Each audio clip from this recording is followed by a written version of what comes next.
Hi guys, welcome to our channel Telugu audio stories with Maitri. నా channel ని ఎవరైనా first time చూస్తున్నట్టయితే తప్పకుండా లైక్ చేయండి, షేర్ చేయండి అండ్ సబ్స్క్రైబ్ చేసుకోండి. Miss Lakkamamba part 124 episode. ఇక లేట్ చేయకుండా స్టోరీలోకి వెళ్ళిపోదాం. ఇంకేంటి ఇప్పుడు చెప్పు, నా మనవడికి ఏం తక్కువ నిన్ను పెళ్లి చేసుకోవడానికి అని అడిగింది సులోచనమ్మ గట్టిగా. అంతే, అందరూ షాక్ అయిపోయారు. అప్పుడే శౌర్యకి సీన్ అర్థమైంది. దూరంగా ఉన్న శౌర్యాన్ని చూసి ఇక బంటికి అయితే కళ్ళు తిరిగినంత పని అయ్యింది. పాపం ఇక సులోచనమ్మ కంటిన్యూ చేస్తూనే ఉంది. ఇదిగో అమ్మాయిలు, ఈ అబ్బాయిలు మీ వెంట పడేది వాళ్ళకి ఈ లోకంలో మీకంటే అందగత్తెలు దొరక్క కాదు. మిమ్మల్ని చూడగానే ఇష్టపడ్డారు, మిమ్మల్ని ప్రేమించారు. అందుకే జీవితాంతం మిమ్మల్ని ప్రేమగా చూసుకుంటాము అని అనుకున్నారు. కాబట్టే మీ చుట్టూ తిరుగుతున్నారు. మీరు కాదంటే వీళ్ళకి పిల్లలు దొరక్క కాదు మీ వెంట పడేది. వాళ్ళ ప్రేమ నిజమని, మిమ్మల్ని బాగా చూసుకుంటామని మీకు చెప్పడానికే ప్రయత్నిస్తున్నారు. అంటే అంటే మీరు ముందు కావాలని నమ్మాలని అర్థం. వాళ్ళని మీరు నమ్మితేనే కదా అవునంటారు. కాబట్టి వాళ్ళని అర్థం చేసుకోండి అబ్బాయిలు, ఇక మీరు కూడా అంటూ బంటి వైపు తిరిగి, ఇప్పుడే కాదు, పట్టు విడుపులు పెళ్ళయ్యాక కూడా ఉండాలి. అసలు జీవితాంతం మీరు సంతోషంగా ఉండాలంటే కొన్ని సూత్రాలు చెప్తాను, వాటిని పాటించండి. కోపాలకు, తాపాలకు, పంతాలకు, పట్టింపులకు వేరే వాళ్ళ విషయాలలో వెళ్ళాలి. కానీ మీ ప్రేమైనా, భార్య అయినా, లేక ప్రియురాలి విషయంలో అయినా పంతాలకి వెళ్ళకూడదు. అర్థమైందా? ఇంట్లో తల్లి చెల్లి, పెళ్ళయ్యాక భార్య లేకపోతే అసలు అది ఇల్లే కాదు. అది మీలో చాలా మందికి అనుభవం అయి ఉండొచ్చు. ఆలోచించుకోండి. జీవితంలో కూడా మీకు భారీగా వచ్చిన లేక రావాల్సిన అమ్మాయిని మీరు కూడా జీవితాంతం హ్యాపీగా చూసుకుంటేనే మీరు కూడా హ్యాపీగా ఉంటారు. లేకపోతే ఏడుపే మిగులుతుంది.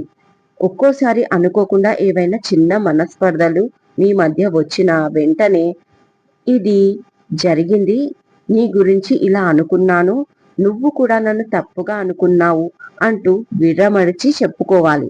ఒకవేళ ఎదుటి వాళ్ళు వినడానికి సిద్ధంగా లేకపోతే కొన్నిసార్లు తప్పు మీ వైపు ఉంటే మీ భాగస్వామి కాళ్ళు కూడా పట్టుకోవచ్చు. ఎందుకంటే జీవితాంతం కలిసి ఉండేది మీరు. రేపు బాధ్యతలన్నీ అయిపోయి మీ పిల్లలందరూ స్థిరపడ్డాక కూడా అప్పుడు కూడా కలిసి ఉండేది మీరే. కాబట్టి ఏంటి, అర్థమవుతుందా? వాళ్ళను తప్ప వేరే వాళ్ళను ప్రేమించలేం అన్న నమ్మకం కూడా మీకు ఉంది. అలాంటప్పుడు మీరు ప్రేమించిన వాళ్ళని బతిమాలుకొని బుజ్జగించుకొని అవసరమైతే ఎవరు లేనప్పుడు కాళ్ళు పట్టుకున్నా తప్పులేదు. ఎందుకంటే వాళ్ళతో కలిసి ఉంటే మీ బ్రతుకు అందంగా ఉంటుందని మీకు తెలుసు కదా. ఇక మనసు మాట అప్పుడప్పుడు వినండి. మధ్యలో మూడో మనిషిని తేకండి. వినిపిస్తున్నా? పెద్దదాన్ని, చాలా అనుభవం ఉన్నదాన్ని చెప్తున్నా. నేను గాడిని అన్న అహంకారానికి వెళ్లకుండా, నువ్వు తప్ప నాకు ఇంకెవరు దిక్కు లేరే అని ఒక్కసారి మీ భాగస్వామికి చెప్పి చూడండి. ఇక జీవితాంతం మిమ్మల్ని కంటికి రెప్పలా చూసుకుంటారు. నా ఈ మాట వింటే మీరే జీవితాంతం అన్యోన్యంగా బతుకుతారు అని లోచనమ్మ అనగానే పక్కనే ఉన్న డెకరేషన్ ఫ్లవర్స్ నుంచి ఒక రెడ్ కలర్ ఫ్లవర్ తీసుకొని నవ్య ముందు నీల్స్ పై కూర్చొని, ఐఎమ్ రియల్లీ సారీ మొన్న జరిగిన దానికి. చాలా తొందరపడ్డాను. I love you forever. నువ్వు తప్ప నాకు దిక్కెవరు లేరే నవ్య అనేశాడు కౌశిక్. అంతే, అప్పటి వరకు బంటి మీద ఉన్న అందరి చూపు కౌశిక్ మీదికి వెళ్ళింది.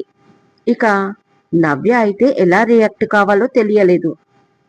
అలాగే స్టాచ్యూలా నిలబడిపోయింది. పక్కనే ఉన్న శౌర్య గట్టిగా నవ్వేశాడు. అలాగే సులోచనమ్మ కూడా. పుష్పకి ఏమీ అర్థం కాలేదు.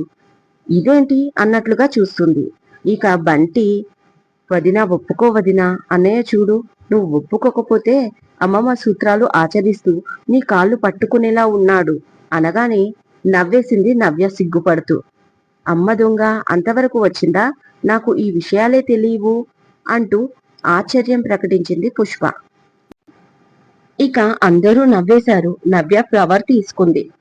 అమ్మయ్య, చిన్నన్నయ్య కూడా సెటిల్, ఇక మిగిలింది నేనే అంటూ బంటి కూడా కౌశిక్ లాగే ఒక ఫ్లవర్ తీసుకొని మనీష ముందు పెట్టాడు. కోపంగా చూసింది మనీష. నీకేం రోగమే, తీసుకో అంది సులోచనమ్మ మనీషని కోపంగా చూస్తూ. అది కాదండి, మా ఇంట్లో వాళ్ళు బాగా ఆస్తున్న వాళ్ళకే ఇవ్వాలి అనుకుంటున్నారు. వాళ్ళు ఒప్పుకోవడానికి కనీసం ఒక ఇల్లైనా ఉండాలి కదా అంటుంది మనీష. ఏంటి, మా వాడికి ఇల్లు లేదు అనుకుంటున్నావా? మొన్న మా ఇంటికి వచ్చావు, గుర్తుందా? అదే, ఆ రోజు మా నాన్నగారు మిమ్మల్ని తీసుకెళ్లారు శౌర్య ఉన్న చోటికి. ఆ రోజే చూసావు కదా, ఆ ఇల్లు మా చిన్నోడిదే అంటూ పుష్ప బంటిపై చెయ్యి వేసి మరీ చూపించింది మనీషాకి. అక్కడ అందరూ షాక్ అయిపోయారు.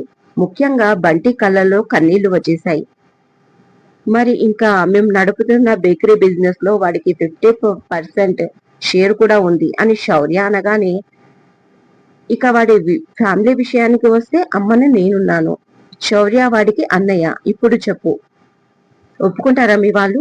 మీ ఊరికి వెళ్ళి నేను మాట్లాడతాను అని పుష్ప అనగాని, ఇది ఇదిగో ఇక్కడ అమ్మమ్మని నేనున్నాను, అక్కడ మామయ్య అత్త, ఇద్దరు వదినలు, ఇంకా ఎంతమంది కావాలమ్మా నీకు అడిగింది సులోచనమ్మ. దానికి మనిషి నవ్వుతూ, చాలండి, ఎక్కువైపోయింది ఇప్పటికే. మా వాళ్ళు నన్ను మా ఊర్లో ఒక సంబంధం ఖాయం చేయాలని చూస్తున్నారు. కానీ నేను హైదరాబాద్ సంబంధం అయితేనే ఒప్పుకుంటానని చెప్పాను. మీరు వెళ్ళి మాట్లాడండి, వాళ్ళు ఒప్పుకుంటే నాకు ఓకే అంటూ బంటి వైపు చూసి చిన్నగా స్మైల్ ఇచ్చింది. ఇక అందరూ క్లాప్స్ కొట్టారు. శౌర్య ముందుగా కౌశిక్ ని, ఆ తర్వాత బంటిని హక్ చేసుకుని కంగ్రాచ్యులేషన్స్ అని చెప్పాడు.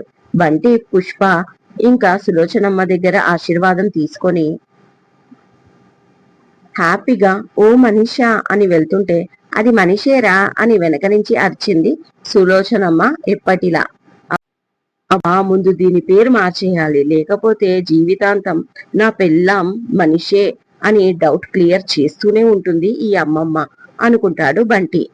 ఈలోపు చికాకుగా వచ్చిన లక్కీ, అత్త, నీ కొడుకు ఎక్కడా అని అరిచింది. ఎందుకు, ఇప్పటిదాకా నువ్వు ఫోటోషూట్ చేసుకున్నది సరిపోలేదా? ఇప్పుడు వాడితో కలిసి చేసుకుంటావా? కానీ ఇవాళ వాడికి అస్సలు వీలవ్వదు, ఇంకెప్పుడైనా చేసుకోండి మీరిద్దరు. ఇంటికి చాలా మంది గెస్టులు వచ్చారు, వాడు చాలా బిజీ ఇవాళ అంటుంది పుష్ప. అది కాదు, నాకు చాలా ఆకలి వేస్తుందని ఫుడ్ సెక్షన్ వైపు వెళ్తే అక్కడ ఒక్క ఫుడ్ కూడా సరిగా లేదు అంటుంది కోపంగా లక్కీ. అదేంటి అలా మాట్లాడుతున్నావు? మరి వచ్చిన వాళ్ళు ఏం తిని వెళ్తున్నారు? అన్ని మంచి వెరైటీసే చేయించానన్నాడు శౌర్య అని పుష్ప అనగానే, అయ్యో వదిన, నీకు ఇంకా అర్థం కాలేదా దాని మాట?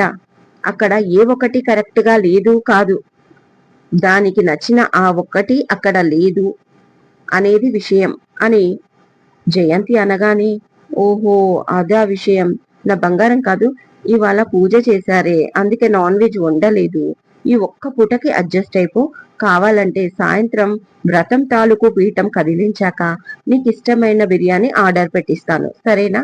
బతిమాలుతుంది పుష్ప. అదేం కుదరదు, నాకు ఇప్పుడే కావాలి అని అలిగి కూర్చుంది మన లక్కీ. ఇదండి ఇవాళటి ఎపిసోడ్. ఈ ఎపిసోడ్ మీకు నచ్చినట్టు అయితే నాకు కామెంట్ లో చెప్పండి. అలాగే లైక్ చేయండి, షేర్ చేయండి, హ్యాపీ ఇవ్వండి, సబ్స్క్రైబ్ చేసుకోండి నా ఛానల్ ని. మరొక మంచి ఎపిసోడ్ తో మీ ముందు ఉంటాను. మైత్రి.